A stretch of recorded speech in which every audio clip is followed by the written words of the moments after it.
of base 50 mm diameter and axis 75 mm long has one of its generators on HP.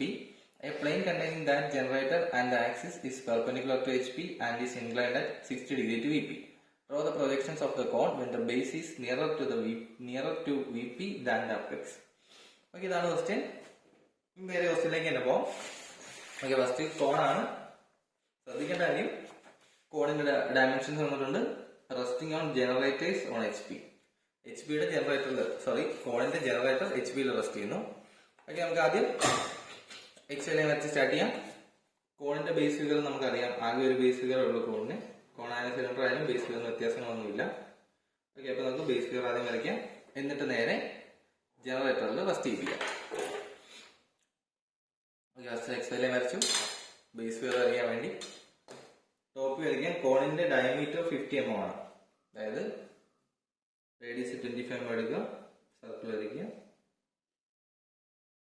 Radius 25 mm എടുത്തു. HP-യിലാണ് rest ചെയ്തത്. അപ്പൊ top എന്തായാലും സർക്കിളായിരിക്കും താഴെ ആയിരിക്കും വരിക. എക്സലിന്റെ താഴെ ടോപ്പിലായിരിക്കും സർക്കിൾ വരിക. നമുക്ക് പെൻ ഉപയോഗിച്ച് വരയ്ക്കാം.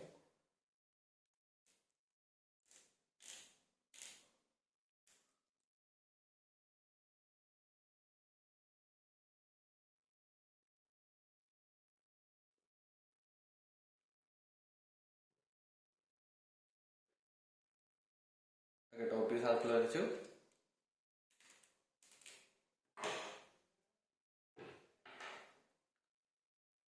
Next front view. കോണാണ്, ഫ്രണ്ട് വ്യൂ ട്രയാങ്കിൾ ആയിരിക്കും വരിക. ഫ്രണ്ട് വ്യൂ വരയ്ക്കാം. ഈ സർക്കിളിലെ പോയിന്റ്സ് ലൊക്കേറ്റ് ചെയ്യാൻ വേണ്ടി സർക്കിൾ നമുക്ക് 8 ഈക്വൽ പാർട്സ് ആയിട്ട് ഡിവൈഡ് ചെയ്യാം. അത് തിൻ ലൈൻസ് കൊണ്ട് വരച്ചാൽ മതി.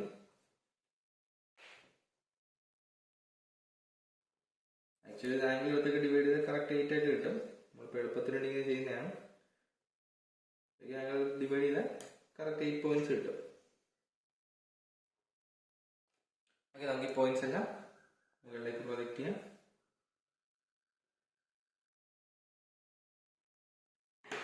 നെയിം ചെയ്യാം. A, B, C, D, E, F, G, H. Centre point ഉണ്ട് O. കോണിന്റെ ഹൈറ്റ് നമുക്ക് വന്നിട്ടുണ്ട്.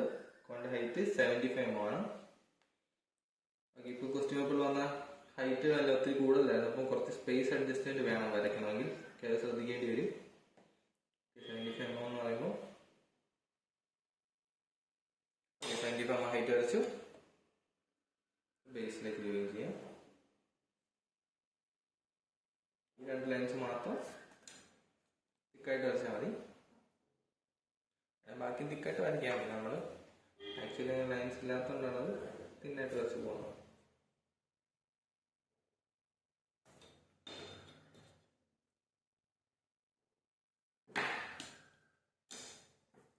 Okay, A dash, B dash, C dash, D dash, E dash, F dash, G dash, H dash and O dash. ഇവിടെ വേണമെങ്കിൽ just ഒരു O dash കൊടുക്കാം.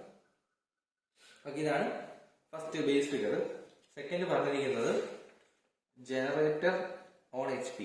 ഇതിന്റെ ഒരു ജനറേറ്റർ HP-യിൽ റെസ്റ്റ് ചെയ്യാം. നമ്മൾ ഈ റൈറ്റ് സൈഡ് വെച്ചിരിക്കുന്ന ജനറേറ്റർ ആണ് HP-യിൽ റെസ്റ്റ് ചെയ്യാൻ പോകുന്നത്. നേരത്തെ ക്വസ്റ്റ്യൻ അതുപോലെ തന്നെയാണ്. OE എന്നുള്ള ജനറേറ്ററിനെ നേരെ HP-യിൽ റെസ്റ്റ് ചെയ്യണം. OE-യുടെ ലെങ്ത് എടുക്കാം.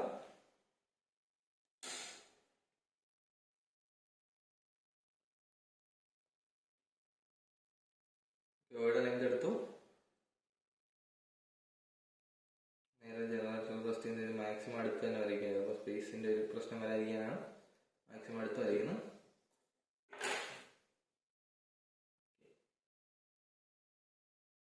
ഇതാണ് O1 dash and this one is E1 dash. Okay, OE എന്നുള്ള വരച്ചു. നേരത്തെ ഇത് അതേ പ്രൊസീജിയറാണ് ഇവിടെ ചെയ്യുന്നത്. ഇന്ന് എയർ ഡിസ്റ്റൻസ് എടുത്തു, ആർക്ക് കട്ട് ചെയ്തു. OE-ന്ന്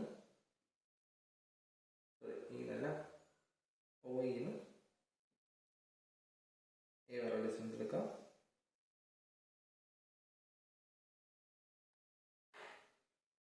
OE-ന്ന് ആർക്ക് കട്ട് ചെയ്യാം. Okay, add a triangle.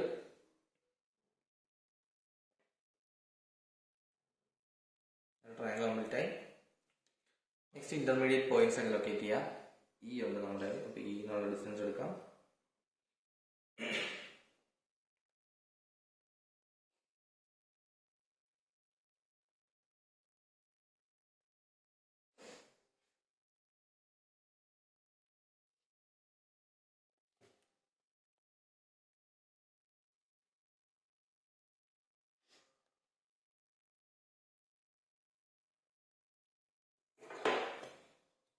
മൂന്ന് പോയിന്റ്സ് കിട്ടി.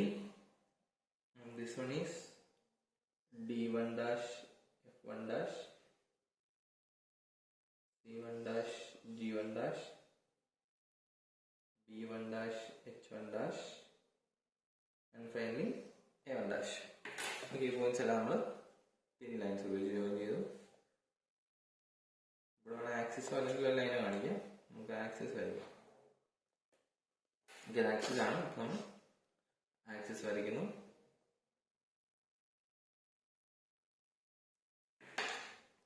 ഓക്കെ, അപ്പോൾ സെക്കൻഡ് കേസിൽ ഫ്രണ്ട് വ്യൂ കംപ്ലീറ്റ് ആയി. നെക്സ്റ്റ് എൻ്റെ ടോപ്പ് വരയ്ക്കാം. ടോപ്പ് വരയ്ക്കാൻ വേണ്ടി എല്ലാ പോയിന്റ്സിനും പ്രൊജക്ടർ ലൈൻസ് താഴേക്ക് വരയ്ക്കാം. എല്ലാ പോയിന്റ്സിനും താഴേക്ക് ഡ്രോപ്പ് ചെയ്യും.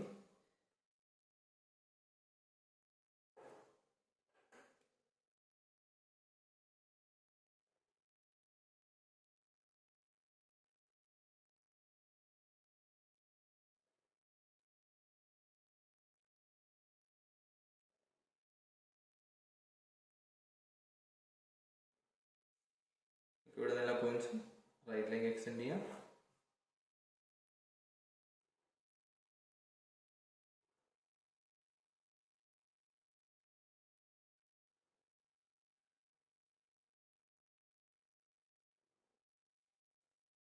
ഓരോ കറസ്പോണ്ടിങ് പോയിന്റ്സ് ലൊക്കേറ്റ് ചെയ്യാം. ഫസ്റ്റ് O1, ലൈൻസ് ഒക്കെ ഇവിടെ നിന്ന് നോക്കാം. A1 B1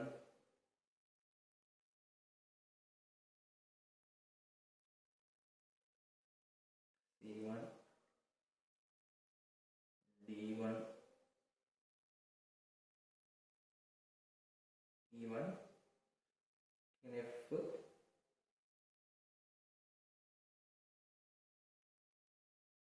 G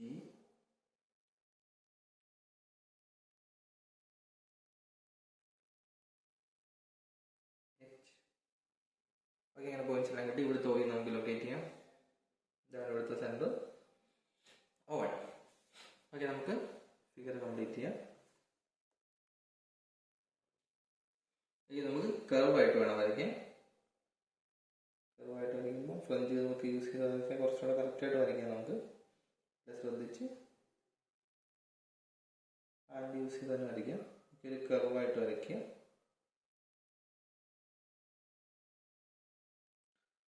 axis mark ചെയ്യാം.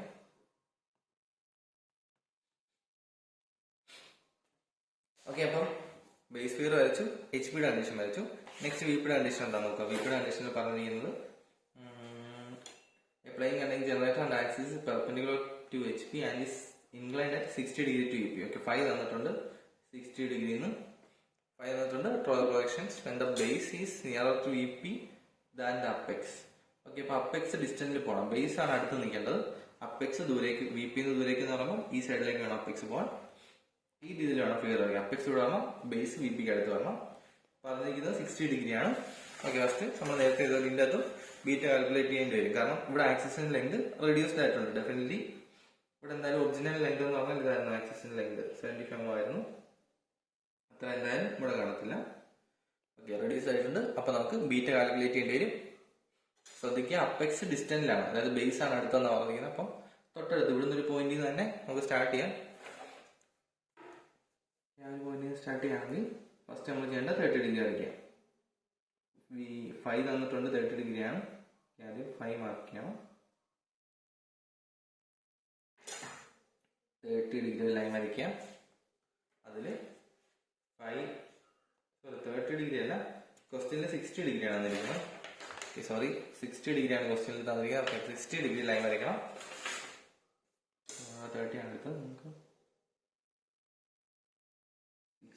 ഡിഗ്രി എടുക്കാം. 60 ഡിഗ്രി ലൈൻ എടുത്തിട്ട് ഒറിജിനൽ ലെങ്ത് വേണം അവിടെ മാർക്ക് ചെയ്യാൻ. നമ്മൾ ബീറ്റ കാൽക്കുലേറ്റ് ചെയ്യാൻ വേണ്ടിയാണ് 60 ഡിഗ്രി എടുക്കുന്നത്. ഒറിജിനൽ ലെങ്ത് നമ്മൾ കോമ്പസിൽ എടുത്തായിരുന്നു 75 mm ആണ്. ഓക്കെ, 75 mm ഒറിജിനൽ ലെങ്ത് എടുത്ത് കട്ട് ചെയ്തു. അവിടെ നമ്മൾ ലോക്കസ് മാർക്ക് ചെയ്തു. ദെൻ ആക്സിസിന്റെ ഇപ്പോഴത്തെ ലെങ്ത് ലെങ്ത് കോമ്പസിലെടുത്തു. ഇവിടുന്ന് അത് കട്ട് ചെയ്തു. ഓക്കെ, അപ്പോൾ ഇത് കുറച്ച് മൂവ് ചെയ്യേണ്ടതാണ് ഫിഗർ നല്ല കൂടെ. ഈ ആംഗിളാണ് ആക്ച്വലി, ഇതാണ് നമ്മുടെ ബീറ്റ എന്ന് പറയുന്നത്. ഈ ആംഗിളിൽ വേണം ലൈൻ ഇൻക്ലൈൻ ചെയ്ത് വരയ്ക്കാൻ. ആക്സിസ് ഈ ആംഗിളിൽ വരണം. അപ്പോൾ നമുക്ക് ഇവിടുന്ന് സ്റ്റാർട്ട് ചെയ്താൽ ബുദ്ധിമുട്ടായിരിക്കും. നമുക്ക് ഈ ലൈൻ പാരലൽ ലൈൻ വരച്ച് മൂവ് ചെയ്യാം.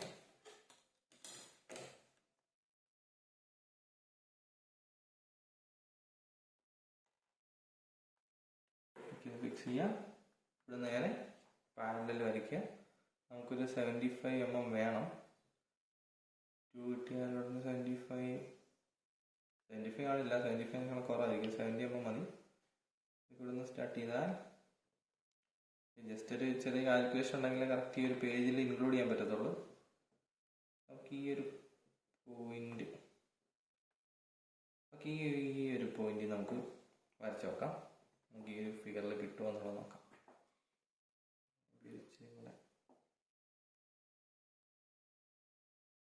ഓക്കെ, ഇവിടെ നമുക്ക് ഇപ്പോൾ ബീറ്റയ്ക്ക് നേരെ നമ്മളൊരു ലൈൻ വരച്ചു. ഇതാണ് നമ്മുടെ ബീറ്റ. ഇത് നേരെ പാരലായിട്ടാണ് ലൈനോട് വരച്ച്. അവിടെ നമുക്ക് ചെയ്യേണ്ടത് ആക്സിസ് ആണ് ആ ലൈനിൽ വരയ്ക്കേണ്ടത്. അതായത് ആക്സിസിന്റെ ലെങ്ത് എന്ന് പറഞ്ഞാൽ ഇതാണ് ആക്സിസിന്റെ ലെങ്ത്. ആ ആക്സിസിന്റെ ലെങ്ത് ഇവിടെ വരയ്ക്കണം. അതുപോലെ തന്നെ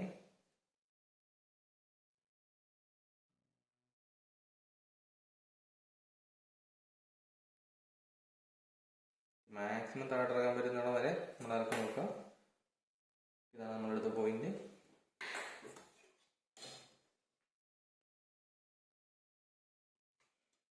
ആ ലൈനിലാണ് നമുക്ക് അപ്പെക്സ് കിട്ടിയത്. ആ ലൈൻ എന്ന് പറഞ്ഞാൽ O2. ആൻഡ് ഇവിടെ നമ്മൾ O2 തന്നെയാണ് കൊടുക്കുന്നത്. വേണം ഡിഫറെൻറ്റ് പേര് കൊടുക്കാം. ഇതിലൊരു കാര്യമില്ലാത്തതാണ് O2 തന്നെ മാർക്ക് ചെയ്യുന്നത്. നമുക്ക് ആക്സിസ് മാർക്ക് ചെയ്യാം. ഓക്കെ, അവർ പറഞ്ഞ കണ്ടീഷനിൽ നമ്മൾ ആക്സിസ് പ്ലേസ് ചെയ്തു. 60 ഡിഗ്രി ഇൻക്ലൈൻഡ് ടു VP ആണ് വെച്ചത്. പിന്നെ പറഞ്ഞിരുന്ന condition base is nearer to VP than the apex എന്നാണ് പറഞ്ഞത്. Okay, base is nearer to VP than the apex. അപ്പോൾ നമുക്ക് നോക്കുമ്പോൾ ബേസ് ഇവിടെ ആയിരിക്കും വരിക, അപ്പെക്സ് ദൂരെയാണ്. ഓക്കെ, അപ്പോൾ ആ കണ്ടീഷൻ സാറ്റിസ്ഫൈ ചെയ്തു. ഓക്കെ, നമുക്ക് ബാക്കി പോയിന്റ്സ് എല്ലാം ലൊക്കേറ്റ് ചെയ്യാം. പോയിന്റ്സ് ലൊക്കേറ്റ് ചെയ്യാൻ വേണ്ടി കറസ്പോണ്ടിങ് ഡിസ്റ്റൻസ് എടുത്ത് നമുക്ക് ചെയ്യാൻ പറ്റത്തുള്ളൂ. നമുക്ക് ചെയ്യണമെങ്കിൽ ഡിസ്റ്റൻസ് എടുക്കണം. രണ്ടും അതേ ഡിസ്റ്റൻസ് ആണ്. നമുക്ക് ആ ലെങ്ത് ഇവിടെ ഇവിടെ മാർക്ക് ചെയ്യാം.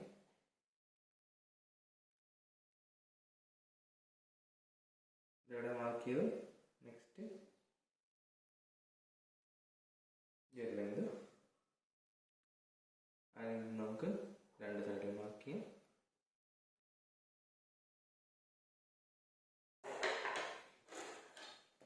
രണ്ട് സൈഡിലും മാർക്ക് ചെയ്തു. നമുക്കിനി അവിടെ പെർപെൻഡിക്കുലർ ലൈൻസ് വരയ്ക്കണം. അതായത് ഈ പോയിന്റ്സ് ആണ് നമുക്ക് ലൊക്കേറ്റ് ചെയ്യേണ്ടത്. E1 എന്തായാലും ഈ പോയിന്റ് നമ്മൾ E2 ആയിരിക്കും. And this point will be E2 locate ചെയ്തു. ബാക്കി ലൊക്കേറ്റ് ചെയ്യാൻ വേണ്ടി ഈ ലൈന് പെർപെൻഡിക്കുലർ വരയ്ക്കണം. നമുക്ക് പെർപെൻഡിക്കുലർ വരയ്ക്കുമ്പോൾ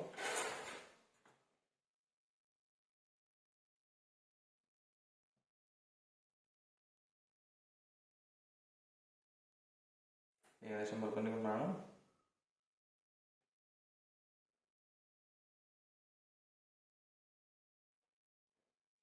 പെർപെൻഡിക്കുലർ ലൈൻസ് വരച്ചു. നമുക്ക് കോമ്പസിൽ ഈ ലെങ്ത് എടുക്കാം. ഇവിടെ നമുക്ക് ലെങ്ത് തന്നെയായിരിക്കും വരിക. ലെങ്ത് സെയിം ആയിട്ട് നമുക്ക് E2 അല്ല പെർപെൻഡിക്കുലർ വരയ്ക്കേണ്ടത്. നമ്മളിവിടെ ഇന്റർമീഡിയറ്റ് എഴുതുന്നതാണ്. കാരണം അവിടെയാണല്ലോ പോയിന്റ്സ് വരേണ്ടത്. അപ്പോൾ ഈ നേരെ പാരലായിട്ട് രണ്ട് ലൈൻസ് അവിടെ വരച്ചു. അവിടെ ഈ ഡിസ്റ്റൻസ് മാർക്ക് ചെയ്യാം.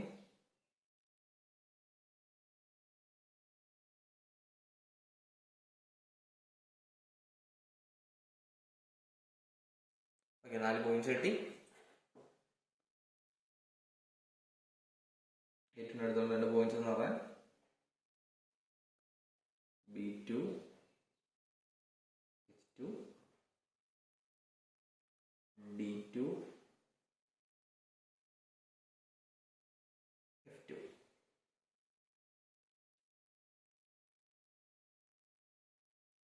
നെക്സ്റ്റ് O2 പെർപെൻഡിക്കുലർ അറിയണം. സിയും ജിയും ലൊക്കേറ്റ് ചെയ്യാൻ വേണ്ടി. ഇപ്പോൾ O2 അവിടെ നമ്മൾ പാരലായിട്ട് എല്ലാം വരച്ചു. സിയും ജിയും ലൊക്കേറ്റ് ചെയ്യാൻ വേണ്ടി Oയും ഈ ലൈൻ എടുക്കുക, ഇവിടെ കട്ട് ചെയ്യുക, ഇവിടെ കട്ട് ചെയ്യുക. ഓക്കെ, നമുക്ക് C2 കിട്ടി, G2 കിട്ടി. ഓക്കെ, നമ്മൾ ടോപ്പിലെ പോയിന്റ്സ് എല്ലാം കറക്റ്റായിട്ട് വരച്ച് കംപ്ലീറ്റ് ചെയ്തു. നെക്സ്റ്റ് ഫ്രണ്ട് വ്യൂയിലേക്ക് ലൈൻസ് വരച്ച് റൈറ്റിലേക്ക് ലൈൻസ് ചെയ്തു, കറസ്പോണ്ടിങ് പോയിന്റ്സ് എല്ലാം നോട്ട് ചെയ്തു. കഴിഞ്ഞ പ്രോബ്ലംസിലെ പോലെ അതെല്ലാം നോട്ട് ചെയ്ത് ഇനി ജസ്റ്റ് ആ പോയിന്റ്സ് ജോയിൻ ചെയ്യുന്നതാണ്. ഓക്കെ, കർവായിട്ട് വേണം ജോയിൻ ചെയ്യാൻ. കുറച്ച് കർവായിട്ട് നമ്മൾ ഈ കംപ്ലീറ്റ് പോയിന്റ്സും ജോയിൻ ചെയ്തെടുക്കണം. പിന്നെ തൽക്കാലം നമുക്ക് ഇത്രയും ഡാർക്കായിട്ട് വെച്ചിട്ട് ബാക്കി തൽക്കാലം ഡോട്ടഡ് ആക്കി നോക്കാം എങ്ങനെയായിരിക്കും ഫിഗർ വരിക എന്നുള്ളത്.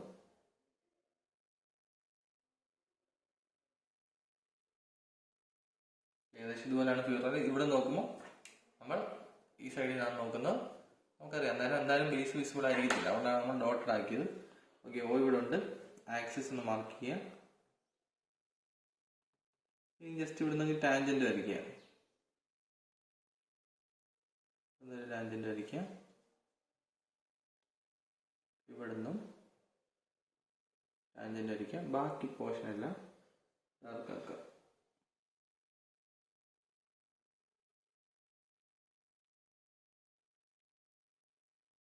ഈ ഒരു ഷേപ്പ് ആയിരിക്കും, ഏകദേശം ഈ ഒരു ഷേപ്പിലായിരിക്കും ഫൈനൽ ഫ്രണ്ട് വരിക. ബാക്കി ലൈൻസ് എല്ലാം ഡോട്ടഡ് ആക്കി വരയ്ക്കുക. ഈ ചെറിയ ഡിഫറൻസ് വരാം ഈ ഫിഗറിൽ നിന്ന്, എന്നാലും ഓൾമോസ്റ്റ് സ്റ്റെപ്പ് സെറ്റ് ചെയ്ത് തന്നെയാണ് വരിക. ബീറ്റ കാൽക്കുലേഷൻ കാര്യങ്ങളൊക്കെയാണ്. ഇനി ക്വസ്റ്റ്യൻ ജസ്റ്റ് ഡയമെൻഷൻ ചെയ്യുക. ഓക്കെ, അന്നേരം സെക്കൻഡ് മോഡ്യൂൾ കംപ്ലീറ്റ് ആവും. നമുക്കിനി നെക്സ്റ്റ് വീഡിയോയിൽ തേർഡ് മോഡ്യൂളിൽ 2 പ്രോബ്ലംസും ഫോർത്ത് മോഡ്യൂളിൽ അങ്ങോട്ടുള്ള ബാക്കി പ്രോബ്ലംസും ഡിസ്കസ് ചെയ്യാം. ഓക്കെ, ഇതുവരെയുള്ളതിൽ എന്തെങ്കിലും ഡൗട്ട് ഉണ്ടെങ്കിൽ ജസ്റ്റ് കമന്റ് ബോക്സിൽ മെസ്സേജ് ഇട്ടേക്കാം, നമ്മൾ റിപ്ലൈ ചെയ്യുന്നതായിരിക്കും. Okay, thank you.